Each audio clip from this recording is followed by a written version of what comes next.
High বন্ধুরা, আজকে কি রান্না করব তোমাদের দেখাবো। চলো এখন মাছগুলো ভেজে নেব। মাছ ভাজা হবে, লাল শাক ভাজা হবে, মাছের ঝোল। মাছগুলো ভাজা হয়ে গেছে, তুলে নিচ্ছি।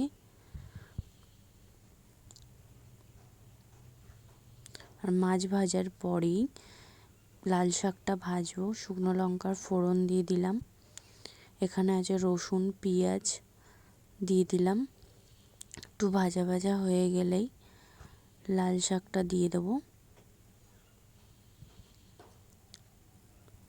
লাল শাকটা দিয়ে দিলাম।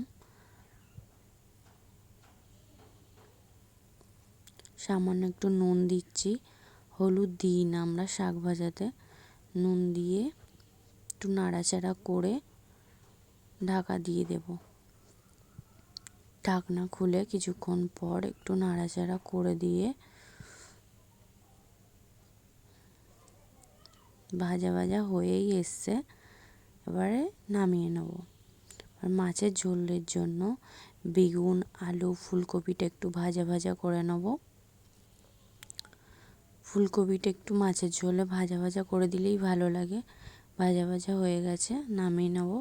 এবার মাছের ঝোলের জন্য ওখানে আদা, শুকনো লঙ্কা, জিরে, ধনে মশলা, হলুদ, নুন দেওয়া আছে। তেলের মধ্যে দিয়ে নাড়াচাড়া করে একটু তেল ছাড়লেই সবজিগুলো দিয়ে দিলাম। ভালোভাবে কষিয়ে কিছুক্ষণ জল দিয়ে দিলাম। পরিমাণ মতো জল দিয়ে দিলাম। ফুটে উঠেছে, সব সবজিগুলো সিদ্ধ হয়ে গেছে। মাছ দিয়ে দিলাম। মাছ দিয়ে দেওয়ার পরে ফুটে উঠেছে। দেখো ভাত ওইদিকে হয়ে গেছে, লাল শাক ভাজাও, আর ধনেপাতা দিয়ে নামিয়ে নিলাম। ভিডিওটি তোমাদের কেমন লাগলো প্লিজ কমেন্টে জানিও। ভালো লাগলে লাইক সাবস্ক্রাইব করে দিও। টাটা।